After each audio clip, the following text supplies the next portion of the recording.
July 24 তাৰিখে উচ্চতম ন্যায়ালয়ত এখন আবেদন দাখিল কৰিছিলোঁ, লেখ আবেদন, ৰিট পিটিশ্যন। আৰু সেই আবেদনৰ শুনানি প্ৰথম শুনানিটো যোৱাকালি হৈ গ'ল। আৰু উচ্চতম ন্যায়ালয়ে মোৰ যিখন আবেদন সেইখন গ্ৰহণ কৰিলে। আবেদনখন আছিলে NRC এতিয়ালৈকে যিখিনি প্ৰকাশ পাইছে সেই গোটেইখিনি সম্পূৰ্ণ পুনৰীক্ষণ, সেই সম্পূৰ্ণ পুনৰীক্ষণ দাবী কৰি মই আবেদন জনাইছিলোঁ। আৰু তাতে সঁহাৰি দি পেলাই মাননীয় উচ্চতম ন্যায়ালয়ে আবেদন গ্ৰহণ কৰিলে। আৰু তাৰ পাছত তেওঁলোকে কেন্দ্ৰীয় চৰকাৰ, ৰাজ্য চৰকাৰ, দেশৰ মহাপঞ্জীয়ক RGA আৰু অসমৰ ষ্টেট কোঅৰ্ডিনেটৰ NRC তেওঁলোকলৈ জাননী প্ৰেৰণ কৰিছে। বহুলোকৰ এতিয়া কৰ্তন চৰ্চাত আছে। কৰ্তন বুলি মই একে এষাৰে নকওঁ, কাৰণ মই যেতিয়া পদবীত আছিলোঁ, চাকৰিত আছিলোঁ NRC ষ্টেট কোঅৰ্ডিনেটৰ হিচাপে, তেতিয়া মই NRC কাগজ পাতিবোৰ চালি জাৰি চাইছিলোঁ। তেতিয়া দুইফালে ভুল পাইছিলোঁ। কিছুমান অনাকাংক্ষিত লোকৰ নাম NRCত সোমাইছিলোঁ, বহু লাভ হ'ব। আৰু ঠিক তেনেদৰে কিছুমান থলুৱা লোকনাম, খিলঞ্জীয়াৰ নাম বা অন্য ভাৰতীয় নামো NRCৰ পৰা বাদ পৰিছে। গতিকে এজ এ হোল গোটেইখিনিতে ভুল আছিলে, মানে সোমাওঁতেও ভুল আছিলে, ওলাওঁতেও ভুল আছিলে। গতিকে NRCৰ পুনৰীক্ষণ কৰিলে এই ভুলবোৰ স্পষ্টকৈ ওলাই পৰিব। তাৰ ওপৰত যিটো শুধৰণি ব্যৱস্থা সেইটো কৰিলে এখন আমি শুদ্ধ NRC পাম। আপুনি যিটো অভিযোগ উত্থাপন কৰিছিল তাৰ বিশেষ সংখ্যা প্ৰদান কৰিছিলে আপোনাৰ আবেদনখনত, যে প্ৰায় 19 লাখ বিদেশী অন্তৰ্ভুক্ত হোৱাৰ এটা অভিযোগ উত্থাপন হৈছিলে। মই অভিযোগৰ কথা গম নাপাওঁ, কিন্তু কথাটো হ'ল যে পৰিপূৰক তালিকালৈকে প্ৰকাশিত NRCত 19 লাখ মানুহৰ নাম বাদ পৰিছিলে। হয়, সেই বাদ পৰি যোৱা মানুহৰ ভিতৰত অসমীয়া মানুহৰ নাম আছিলে। হয়, তাৰপাছত দেশৰ অন্য ৰাজ্যৰ পৰা অহা ভাৰতীয় লোকৰ নামো বাদ পৰিছিলে। আৰু ঠিক তেনেদৰে টোটেল 19 লাখ মানুহৰ নাম বাদ পৰিছিলে।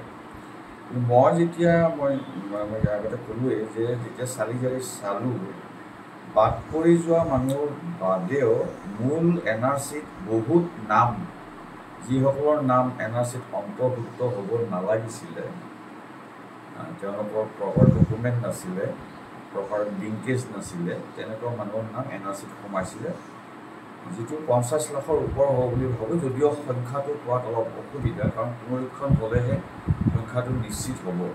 কিন্তু এটা অনুমান কৰিব পাৰি যে ভুলৰ সংখ্যাটো চাই পেলাই 50 লাখৰ বেছি মানুহৰ নাম NRCত সোমাইছে, যিখিনি নাম সোমাব নালাগিছিল। এই প্ৰক্ৰিয়াটো কিমান দিন ধৰি চলাৰ সম্ভাৱনা আছে? পুনৰীক্ষণ প্ৰক্ৰিয়াটো কিমান দিন লাগিব? পুনৰীক্ষণ আমি আবেদনহে কৰিছোঁ, ইয়াৰ ওপৰত শুনানি হ'ব, তাৰ পাছত উচ্চতম ন্যায়ালয়ে ৰায় দিব।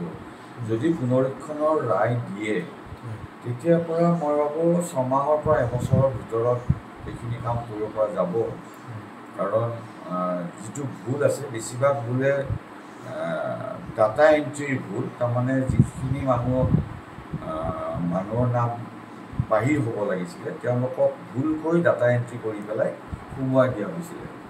গতিকে সেইবোৰ পৰীক্ষণত বৰ বেছি সময় নালাগে, যিহেতু গোটেইখিনি তথ্য NRC ডাটাবেছত আছে, তাক পৰ্যালোচনা কৰাৰহে প্ৰয়োজন। গতিকে 6 মাহৰ পৰা এবছৰৰ ভিতৰত গোটেইখিনি কাম কৰিব পৰা যাব, যদিহে উচ্চতম ন্যায়ালয়ে পুনৰীক্ষণৰ আদেশ দিয়ে। দেখা গৈছিল যে NRC যেতিয়া প্ৰস্তুত কৰাৰ সময়ত যথেষ্ট বহু কোটি টকা খৰচ হৈছিলে, আৰু এইবাৰো যেতিয়া পুনৰীক্ষণ হ'ব সেই সমান ব্যয় হোৱাৰ আশংকা আছে নেকি? ইয়াত বৰ বেছি কৰ্মচাৰী নিয়োগ কৰাৰো দৰকাৰ নাই, আৰু বৰ বেছি ধনৰাশিৰো ইয়াত প্ৰয়োজন নাই। আৰু মই কৈছোঁৱে যে ডাটাবেছত গোটেইখিনি ডাটা আছে, তাৰ পৰ্যালোচনাহে কৰিব লাগিব। গতিকে ন্যূনতম এটা ধনৰাশিৰ বিনিময়ত এইখিনি কৰিব পাৰিব। উচ্ছেদিত লোকসকলকলৈ কি হ'ব? NRCত বহুতৰ নাম সোমাইছে। উচ্ছেদিত লোকৰ কথাটো NRCৰ লগত সামৰাটো ভুল হ'ব। মই দেখা পাইছোঁ যে ৰাজ্যৰ মুখ্যমন্ত্ৰীয়ে কৈছে যে সন্দেহযুক্ত বাংলাদেশী উচ্ছেদ কৰা হৈছে। তেওঁ এইটো ক'ব নালাগিছিলে, কাৰণ তেওঁ নিজে এজন মুখ্যমন্ত্ৰী হৈ পেলাই তেওঁ নিজে এইটো স্থিৰ কৰিব লাগে, চিনাক্তকৰণ কৰি পেলাই যে কোন বাংলাদেশী কোন ভাৰতীয়, তাৰ পাছত তেওঁ হ'ব। গতিকে উচ্ছেদিত মানুহৰ মাজত বাংলাদেশী থাকিব পাৰে, মই নাথাকিব বুলি কোৱা নাই, কিন্তু ভাৰতীয় থাকিব পাৰে। গতিকে সন্দেহযুক্ত বাংলাদেশীক উচ্ছেদ কৰা হৈছে, এইটো বাক্যটো সম্পূৰ্ণ ভুল। তেওঁ হয়তো কিবা ৰাজনৈতিক উদ্দেশ্যত কৈছে, কিন্তু এজন মুখ্যমন্ত্ৰী হিচাপে এইটো কথা ক'ব নালাগিছিল।